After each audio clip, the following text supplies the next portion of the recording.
দেখো আকাশের বনে মনের কোণে ডাক দিয়ে যায় পুজো পুজো।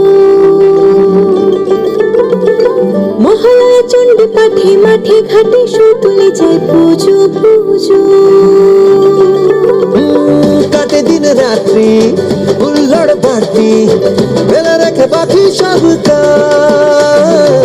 ধুনুচির গন্ধে ঢাকেরই ছন্দে উপহারে অলঙ্কারে সাজ। দশভুজা মা অপরূপা